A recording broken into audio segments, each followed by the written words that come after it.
Okay so very very very good afternoon guys. Quickly मुझे audio video check दे दीजिए। I am really sorry, कुछ technical glitch था और glitch इतना बड़ा था कि अभी भी सॉल्व नहीं हुआ। तो यू गाइस कैन सी आज मैं थोड़े डिफरेंट सेटअप में हूँ, है ना। So very very good afternoon. एक बार बस क्विकली ऑडियो वीडियो चेक दे दीजिए। Sorry for the delay guys. Done, मैं खुद ही चेक कर लिया यार, तुम लोग रिप्लाई करोगे। सो कल का सेशन हमारा काफी इंटरेस्टिंग रहा था और टेक्निकली हमने एक नई चीज चालू कर ली थी। जी मैं लाइव आ गई। ओके, तो कल हमने नई चीज चालू कर ली थी जहां पर हमने कॉन्ट्रैक्ट एक्ट के बेसिक पढ़ लिए थे, राइट। एंड कल आप लोगों को बेसिक्स कुछ पता चले कि कितनी छोटी छोटी चीजें हैं जो हमारे आसपास है और हमें पता ही नहीं कि वो लॉ है, right. We have been learning this thing since long, लेकिन हमें रियलाइज ही नहीं हुआ कि ये हमारा एक सब्जेक्ट भी हो सकता है। So good afternoon to you Hulk, I know आज आप जल्दी आ गए।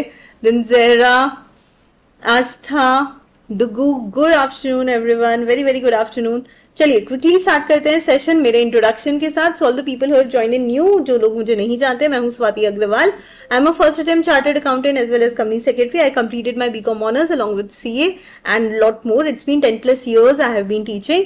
और बाकी तो मेरे बारे में जो जानना चाहते हो आगे जान लोगे। ये है आपकी पूरी बाहुबली टीम आप लोग के सामने।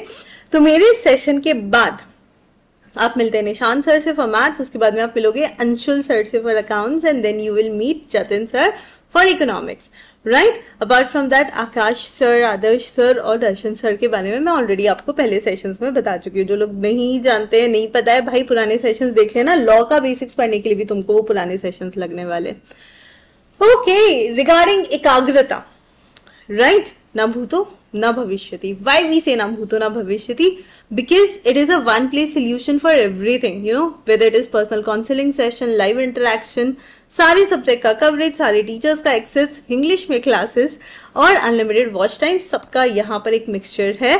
महापैक जिन बच्चों को नहीं पता क्या होता है, so it is a one package where you get batch जो करंटली लाइव चलेगा, वो रिकॉर्डेड बैच का एक्सेस, पुराने रिकॉर्डिंग्स का access, then PDF notes, daily practice questions and everything whatever you can think of. Okay, next, Mahapack और Mahapack pro में दो major differences होते हैं। महापैक में you get everything apart from books, mentorship session, that is 101 mentorship session और dedicated support team. ये तीन चीजें नहीं है, बाकी मोर और लेस ये दोनों सेम ही है।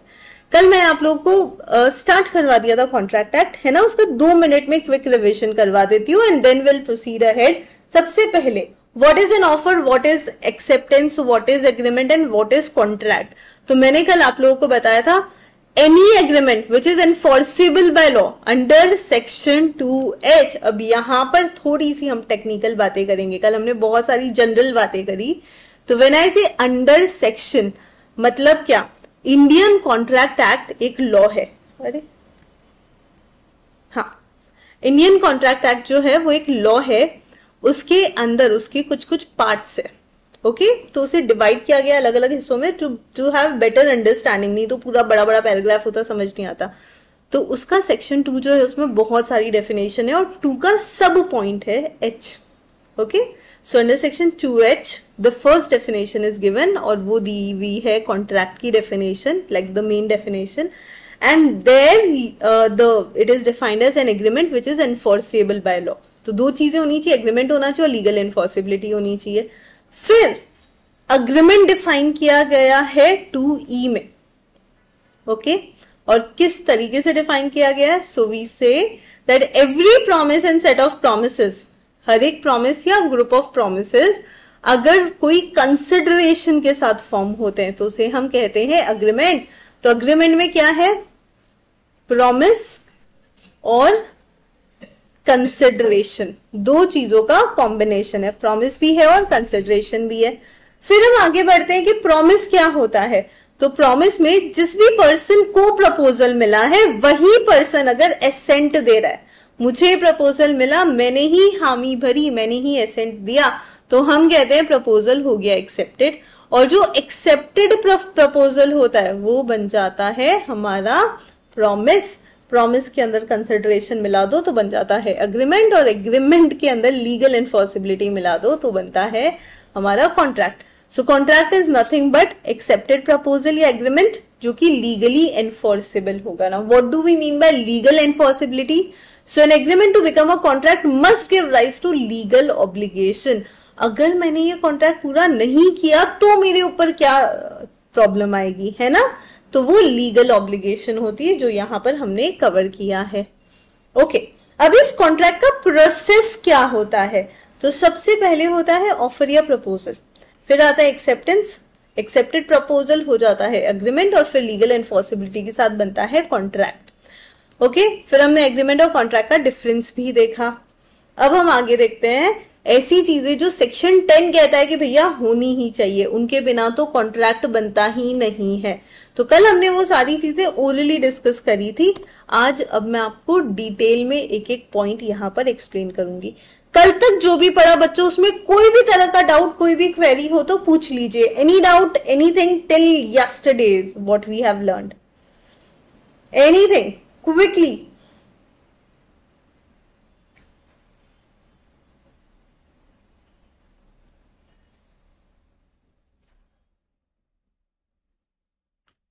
All clear?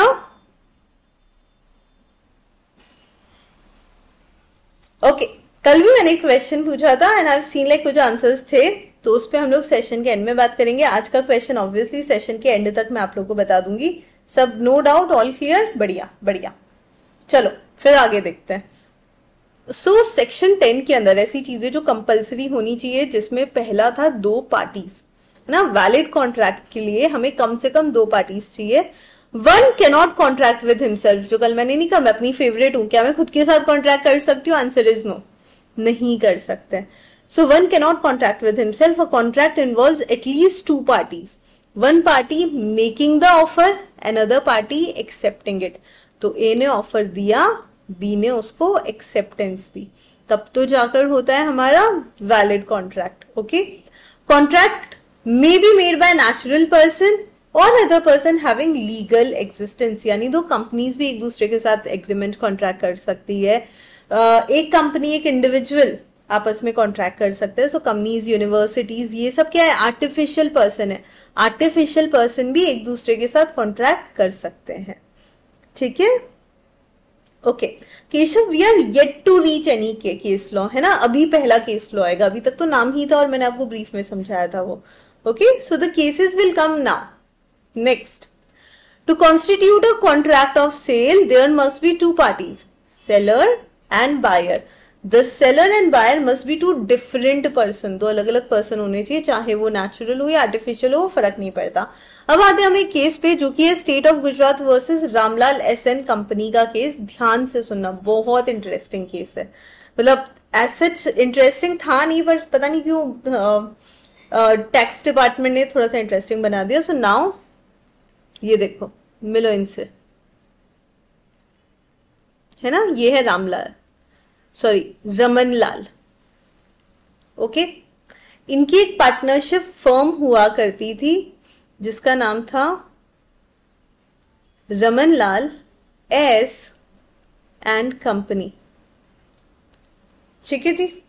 Now what happened, ये अपनी फर्म को कर रहे थे बंद, और बंद करते टाइम पार्टनर्स क्या करते हैं, है ना. पार्टनरशिप फर्म जब बंद होती है तो क्या करते हैं सारे पार्टनर्स, जो भी एसेट्स होती है वो एसेट्स आपस में डिस्ट्रीब्यूट कर देते हैं. तो क्योंकि ये फर्म बंद हो रही थी, तो जो भी एसेट थी ये एसेट डिस्ट्रीब्यूट हो रही थी पार्टनर्स के बीच में. ओके, अब इनकम टैक्स डिपार्टमेंट भी बड़ा सही चीज है, मतलब बहुत ही अलग चीज है. क्यों अलग चीज है? कुछ भी होता है ना, उनको लगता है इसमें हम क्या कर सकते हैं. तो यहां पर जो सेल्स टैक्स डिपार्टमेंट था वो पहुंच गया. ओ, एसेट ट्रांसफर कर रहे हो, हमें कैसे भूल सकते हो, हमें तो तुमको टैक्स देना ही पड़ेगा. तो यहां पर है ना, थोड़ा खड़क सिंह टाइप बना देते हैं. ये था सेल्स टैक्स ऑफिसर, और ये भाई साहब यहां जाकर कहते हैं कि ये जो एसेट तुम ट्रांसफर कर रहे हो ना खुद को, इस पर तुमको सेल टैक्स देना पड़ेगा. हर एक एसेट जो ट्रांसफर हो रही है सब पर सेल्स टैक्स देना पड़ेगा. तो फिर यहाँ पर रमन लाल कहता है कि एक बार ध्यान से सुन तो लीजिए, सेल्स टैक्स किस पे लगता है? जो सामान सेल होता है उस पे लगता है। मैं मेरी पार्टनरशिप फर्म से एसेट अगर मैं अपने को ट्रांसफर कर रहा हूं, मैं सामान बेच नहीं रहा हूं, I am not selling the goods, okay, I am definitely not liable to pay any kind of sales tax, मेरा देना बनता ही नहीं है, okay. So sales tax officer जो था उसने बोला कि हर ट्रांजैक्शन पे टैक्स दो, लेकिन उसने कहा मैं नहीं दूंगा। तो फाइनली हुआ दोनों में डिस्प्यूट, और जब भी डिस्प्यूट होता है तो बात जाती है कोर्ट के पास, ओके।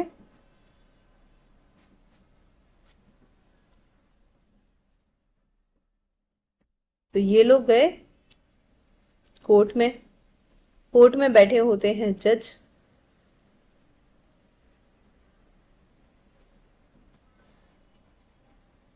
जज का टेबल।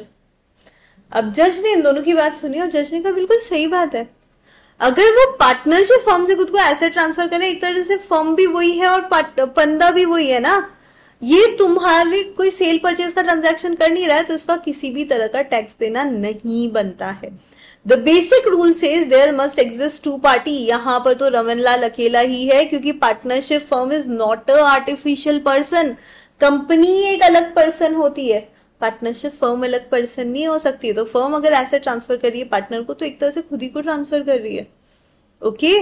तो इसमें कोई तरीके का ट्रांजैक्शन नहीं है, सेल्स ट्रांजैक्शन नहीं है, तो आप वापस चले जाइए खाली हाथ, आपको कोई सेल्स टैक्स नहीं मिलेगा। आई बात समझ में? किसी को कोई doubt? Any doubt with the activity of sales tax officer और रमन लाल? Any problem?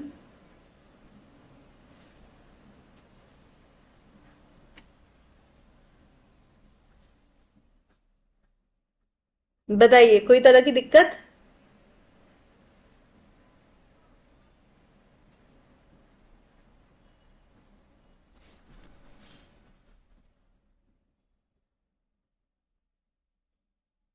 No doubt? Good health.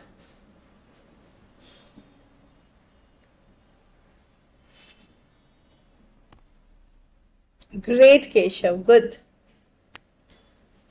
Correct, great Zehra. So parties must intend to create legal obligation. That was the second point. So there must be an intention to create legal relationship. हमारी इच्छा तो होनी चाहिए किसी के साथ legal relationship में enter करने की, हमारी तो इच्छा ही नहीं थी, जबरदस्ती फंस गए। So social और domestic type के जो agreement होते हैं वो कोर्ट में enforceable नहीं होते हैं, hence they do not result into contracts, okay? तो एक हस्बैंड ने बैल्फोर वर्सेस बैल्फोर, जो कल आपको समझाया था, ध्यान से सुनना, एक हस्बैंड ने एग्री किया वाइफ के साथ कि मैं तुमको ना, मान लो 1000 पॉन्ड्स दूंगा एज मंथली मेंटेनेंस, ठीक है, मैं अब्रॉड जा रहा हूं तो हर महीने तुम्हें 1000 पॉन्ड्स भेज दूंगा। हस्बैंड ना देना भूल गया, प्रॉमिस पूरा करना भूल गया, वाइफ ने उसके अगेंस्ट केस कर दिया। अच्छा, मुझे पैसे देना भूल गए, ओके। तो क्या यहाँ वाइफ रिकवर कर सकती है? जी नहीं, वाइफ रिकवर नहीं कर सकती है, क्योंकि उनके बीच में जो था वो था सोशल एग्रीमेंट। हस्बैंड का कहीं ऐसा कोई लीगल रिलेशनशिप क्रिएट करने का इंटेंशन नहीं था। दूसरा एग्जाम्पल, लेखपाल ने प्रॉमिस किया 5 लाख रुपए पे करेगा वो अपने बेटे को अगर उसका बेटा सारे सीए एग्जाम पास कर लेता है। तो एग्जाम पास हुए, बेटे ने पैसे मांगे, पापा ने कहा देख सीए बन गया, 5 लाख की क्या वैल्यू है, नहीं दूंगा। तो क्या वो बेटा कोर्ट में केस कर सकता है फादर के अगेंस्ट? नहीं कर सकता, नॉन टेनेबल केस हो जाएगा वो। Understood ma'am? अगर सेम प्लेस में कंपनी होता तो क्या होता? हाँ, तो वो दो अलग अलग पार्टीज है, कंपनी तो फिर एसेट सेल ही करती है, कंपनी के एसेट डिस्ट्रीब्यूट थोड़ी होती है मेंबर्स में, है ना। उस केस में टैक्सेस लगते, सब होता। A sold goods to B on a condition that he must pay for the amount of goods within 30 days. Here, A intended to create legal relationship with B. अब अगर यहाँ पे B नहीं payment करता है तो उस केस में A सू कर सकता है B को, ओके।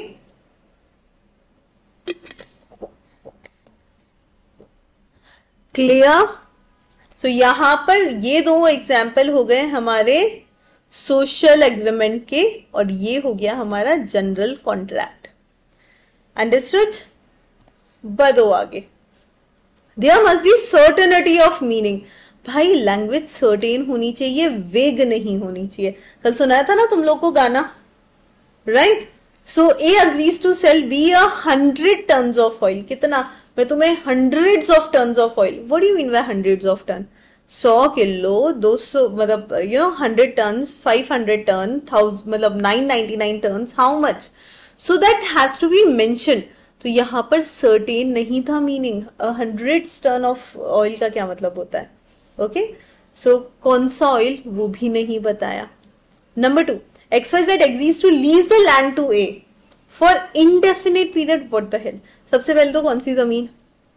और indefinite period के लिए आप कभी लीजिंग नहीं कर सकते। आप 99 ईयर्स के लिए कर लो, आप 999 ईयर्स के लिए कर लो, बट indefinite period के लिए लीजिंग नहीं होती है। So contract is not valid as the period of lease is not mentioned. Okay, next, possibility of performance of an agreement. Okay, डुगू मैं करती हूँ, करनी है? So possibility of performance of an agreement. The terms of agreement should be capable of performance. ऐसा होना चाहिए जहां पर परफॉर्म करने लायक हो हमारा एग्रीमेंट। और एग्रीमेंट अगर हम लोग कर रहे हैं कोई भी इम्पॉसिबल एक्ट करने के लिए, है ना, तो itself can not B enforceable. तो अगर कोई भी ऐसा एक्ट है जो इम्पॉसिबल है in itself, so it can never be enforceable. For example, A ने अग्री किया बी के साथ कि भाई हम जादू से यहाँ पर खजाना ले आएंगे। भैया ये पॉसिबल ही नहीं है। So this agreement is not at all tenable. Okay, then ये तो थे जो सेक्शन 10 में नहीं थे पॉइंट्स। अब एज पर सेक्शन 10 एसेंशियल क्या क्या है? सो एज पर सेक्शन 10 सबसे पहला पॉइंट जो कि हमारे लिए एसेंशियल है वो है offer and acceptance of an agreement. एक तो अग्रीमेंट में ऑफर देना पड़ेगा हमें ना, we must give an offer and that offer has to be accepted. तो सबसे पहली चीज एक तो ऑफर देना है, दूसरा वो ऑफर एक्सेप्ट होना चाहिए। So agreement is the first essential element of a valid contract. Agreement क्या होता है? पहला एसेंशियल एलिमेंट है किसी भी वैलिड कॉन्ट्रैक्ट का। एंड यहाँ पर हम क्या कहते हैं भैया? Every promise and set of promises forming consideration for each other is an agreement. An agreement, okay, now what is contract? So an agreement enforceable by law is a contract. Okay, promise क्या होता है? Promise होता है any accepted proposal. तो यानी सबसे basic चीज क्या है किसी भी कॉन्ट्रैक्ट के लिए? एक ऑफर, फिर एक्सेप्टेंस। ये दोनों होगा तो कंसिडरेशन आएगा, तो अग्रीमेंट बनेगा, फिर लीगल एनफोर्सिबिलिटी आएगी और फिर कॉन्ट्रैक्ट बनेगा। समझे?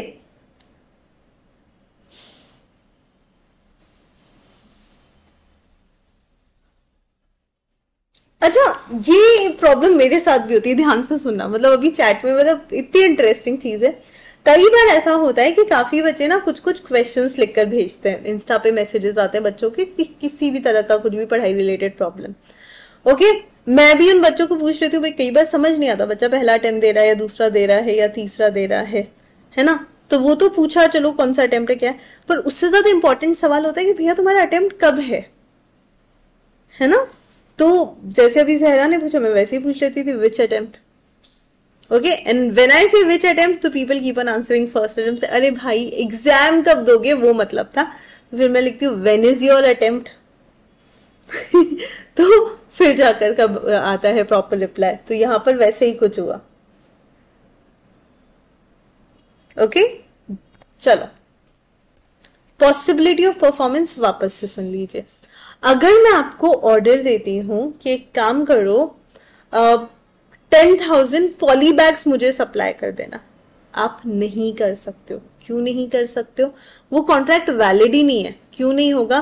क्योंकि अब परफॉर्म करना पॉसिबल ही नहीं है, गवर्नमेंट की गाइडलाइंस है ना? एज पर गवर्नमेंट रूल्स नहीं कर सकते हैं। सो टर्म्स और agreement should be capable of performance. An agreement to do any act impossible in itself can not be enforced. Okay, तो वो एनफोर्स नहीं किया जा सकता। तो ए ने एग्री किया बी के साथ कि वो जादू से डिस्कवर कर लेगा खजाना, तो ये एग्रीमेंट हम एनफोर्स नहीं कर सकते। क्यों नहीं कर सकते? पॉसिबल ही नहीं ना परफॉर्मेंस, ये चीज तो हो ही नहीं सकती। कैसे कर लिया एग्रीमेंट? बस कर लिया। Okay, now what are the essential elements of a valid contract. अब वापस ऐसे जो सेक्शन 10 में है। Hi Roohi, how are you? Long time. Okay, so offer और एक्सेप्टेंस होना चाहिए। तो ऑफर और एक्सेप्टेंस तो बेस है। सबसे पहले ऑफर होगा, एक्सेप्टेंस होगा तो प्रॉमिस बनेगा, प्रॉमिस में कंसिडरेशन आएगा तो एग्रीमेंट बनेगा, बिना उसके कॉन्ट्रैक्ट नहीं बन सकता। The second most important thing is free consent. दो या दो से ज्यादा लोगों का कंसेंट जब आ जाता है एक ही चीज पर, तो हम कब कहते हैं कि वो कंसेंट जो है वो फ्री है? जब उसमें कंसेंसस एड आइटम होता है, सब लोग म्यूचुअली अगर कोई चीज अग्री करते हैं। तो मैंने आपको कहा, एक्चुअली अगला एग्जाम्पल वही है, ए ने बी को कहा कि मैं अपनी कार बेचना चाहता हूं। बी ने सोचा ब्लैक वाली बेच रहा है, ए का मतलब था लाल वाली। ओके, ए ने बी को कहा मैं मेरी कार बेच रहा हूं, तुमको खरीदनी है क्या? बी ने कहा हाँ बिल्कुल खरीदनी है। फिर बी ने पूछा कितने में दोगे? उसने कहा 30,000 में। उसने कहा ठीक है done.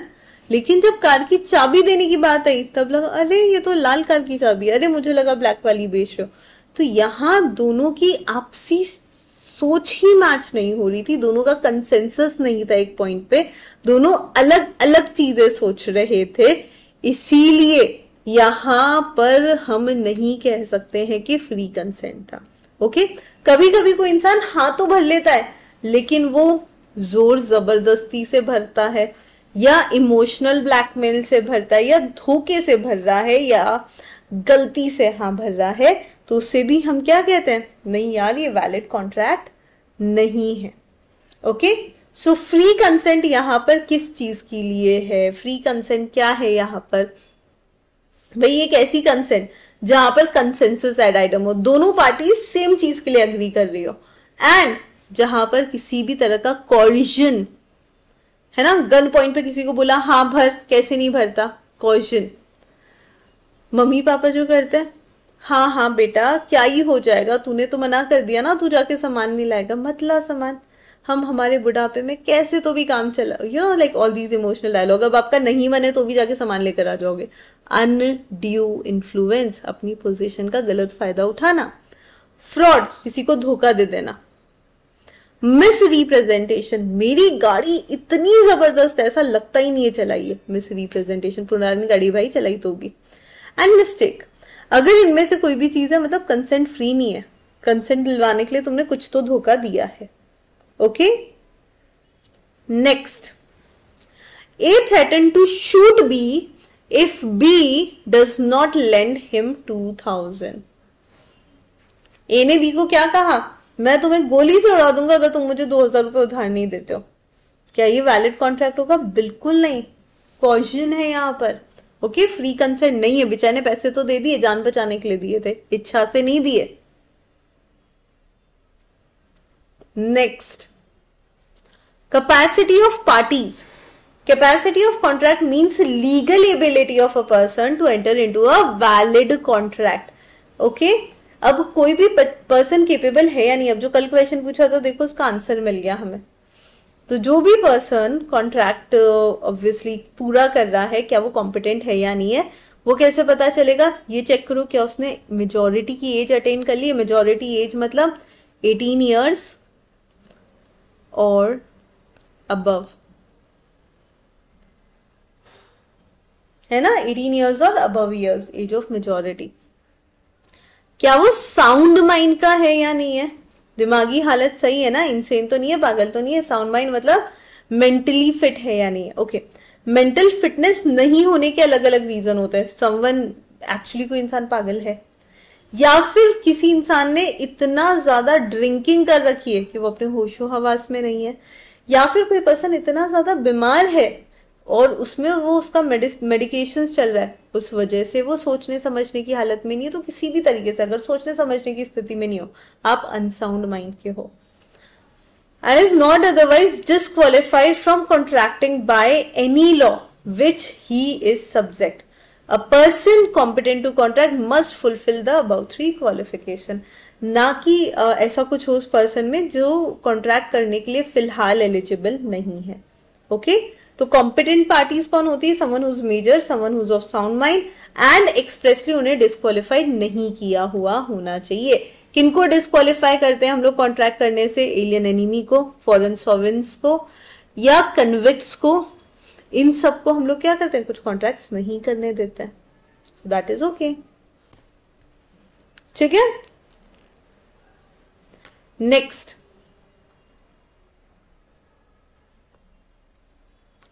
coming to consideration, quid pro quo, something in return. quid pro quo. So एक valuable consideration जो होती है वो sense of law में होनी चाहिए, consistent होनी चाहिए, either in some right, interest, profit or benefit accruing to one party or some forbearance, detriment, loss or responsibility from or suffered or undertaken by others. Okay so consideration क्या होता है? Consideration का मतलब होता है सबसे पहले समथिंग इन रिटर्न. आपने किसी के लिए कुछ काम किया, उसके बदले में कुछ मिल रहा है, तब जाके हम कहते हैं वैलिड कॉन्ट्रैक्ट है. तो ये चेक कर लो, कंसिडरेशन भी तो होना चाहिए. तो ए ने एग्री किया बी के साथ कि वो गुड्स बेचेगा 100 रुपए पर बुक में, तो यहाँ पर क्या हो गया? 100 रुपए कंसिडरेशन हो गया. नेक्स्ट, कंसिडरेशन होना चाहिए वो तो ठीक है, लॉफुल ऑब्जेक्ट और कंसिडरेशन होना चाहिए, है ना. कंसिडरेशन तो ये भी हो सकता है कि अच्छा मैं तुझे 50,000 देता हूँ, जा तो जाकर उसका सर फोड़ के आ जा. भाई ये लीगल नहीं है. Okay so anything which is prohibited by law वो करना लीगल या लॉफुल कंसिडरेशन नहीं होता है. A promises to drop prosecution instituted against B for robbery. A ने क्या कहा? रॉबरी के लिए मैं प्रॉमिस करता हूं कि भैया मैं केस हटा दूंगा. And B promises to restore the value of the things. और बी ने कहा चलो मैं फिर तुमको तुम्हारा सामान लौटा दूंगा. तो बी एग्रीमेंट क्या है? वॉइड है. भैया कोर्ट में जाओ, कोर्ट सेटल करवाएगा, आपस में क्यों सेटलमेंट कर रहे हो? Okay. A agrees to sell his house to B against 100 kgs of cocaine. अब यहाँ पर घर तो चलो ऑब्जेक्ट हो गया, लेकिन ये क्या है यहाँ पर? कंसिडरेशन. ये कंसिडरेशन नहीं अलाउड है. ओके तो कंसिडरेशन और ऑब्जेक्ट दोनों भी क्या होना चाहिए? लॉफुल होने चाहिए, लीगल होने चाहिए. Not expressly declare to be void. Agreement ऐसा बिल्कुल नहीं होना चाहिए जिसे हम लोग या तो इलीगल या वॉइड डिक्लेयर करते हैं, है ना. एक्सप्रेसली वॉइड या इलीगल डिक्लेयर नहीं कर सकते हैं, ना ही वो इम्प्लाइडली लॉ प्रोहिबिट कर सकता है. अंडरस्टूड. सो कोई किसी को धमकी दे रहा है कि मैं ना उसका मर्डर कर दूंगा, या मैं तुम्हारे अगेंस्ट ये एक्शन ले लूंगा, या फिर मैं कूद जाऊंगा, मैं सुसाइड कर लूंगा, जो भी है, इस तरह की अगर कोई भी रिस्ट्रेनिंग एक्टिविटी आप कर रहे हो तो फिर वो वैलिड नहीं होगा. ओके चलिए बताइए, यहां तक किसी को कोई डाउट, कोई क्वेरी?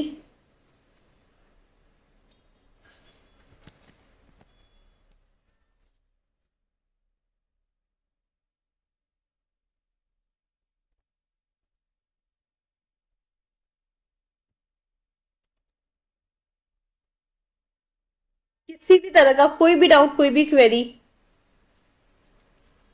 माइनर अनसाउंड माइंड और insolvent can not enter into the contract. Yes.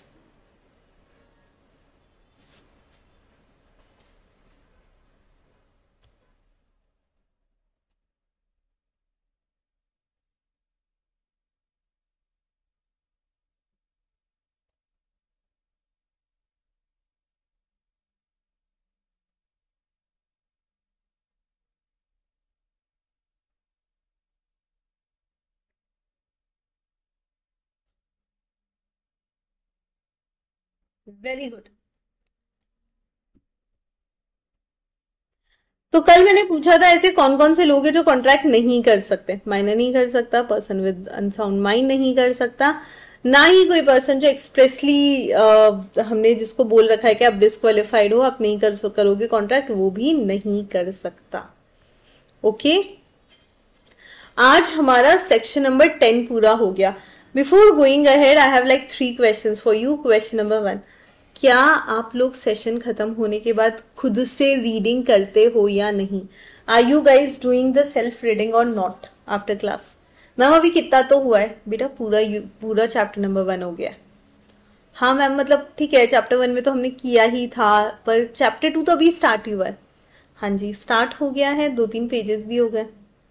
उतना ही तो रीड करना है, उतना रीड करोगे तो सिर्फ क्लास के बाद 15 मिनट पढ़ना पड़ेगा, है ना? तो यू मस्ट रीड एटलीस्ट वहां तक, नहीं तो बाद में एकदम से ऐसा फील होगा अरे इतना सारा सिलेबस है, हम रिवाइज कैसे करें। और रेगुलर रीड करने की आदत रही तो वो प्रॉब्लम नहीं आएगी, कभी भी नहीं आएगी। ओके, कुछ लोगों ने नहीं पढ़ना चालू किया। बेटा पढ़ो, पढ़ोगे तो डाउट आएंगे तो क्लास में ही क्लियर हो जाएंगे, नहीं तो एंड तक उसको ढोते रहोगे। ठीक है,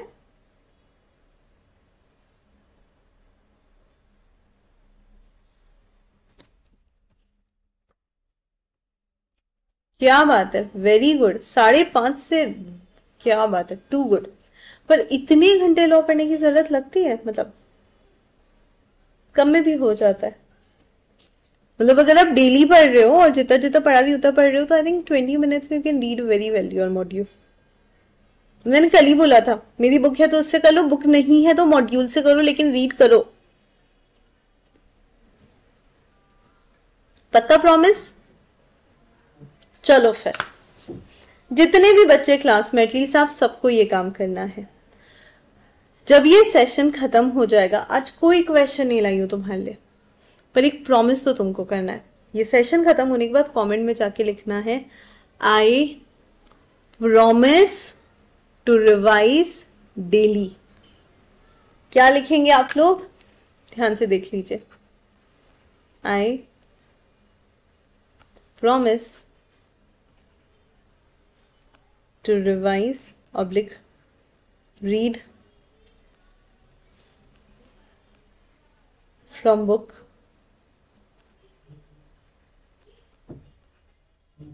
daily. I promise to read from book daily. हम रोज किताब में से रिवाइज करेंगे। ओके हाँ ठीक है, मतलब केशव कोई बात नहीं, तो बहुत माइनर चेंजेस है।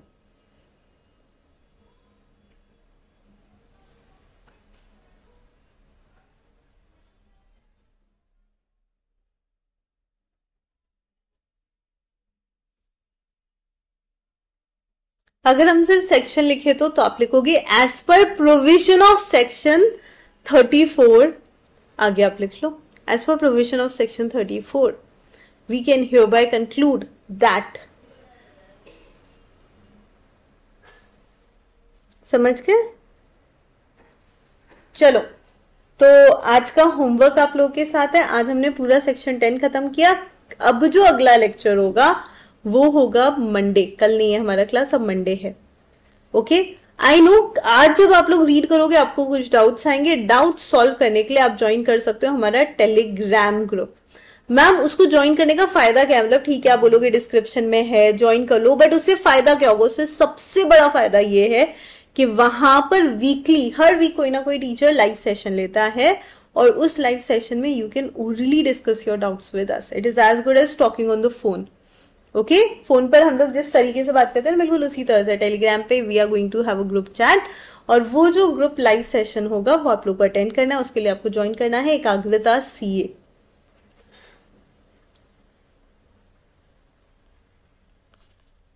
That's it. ओके, तो मंडे तक अभी तक जितना पढ़ा है आप पूरा रीड करोगे तो read till here. Okay, and Telegram का कल शाम को 5 बजे का सेशन मिस मत करना, बहुत मजा आएगा, बहुत मजा आएगा। चलो, thank you so much guys, take care of yourselves, bye bye.